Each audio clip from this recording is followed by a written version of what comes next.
গত 14ই ফেব্রুয়ারি আইনি বিয়ে সেরেছেন অভিনেতা কাঞ্চন মল্লিক এবং অভিনেত্রী শ্রীময়ী চট্টরাজ।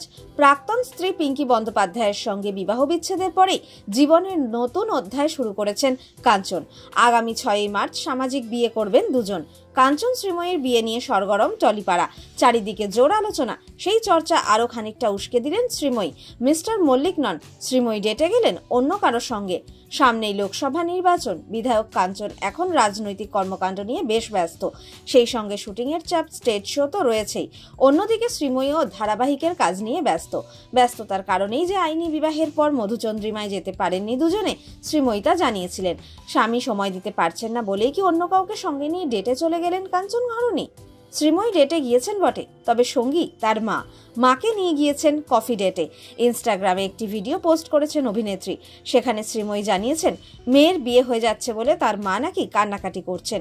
শ্রীময়ীর মায়ের অভিমান, শ্বশুরবাড়ি যাওয়ার আগেই নাকি মেয়ে পর হয়ে গিয়েছে।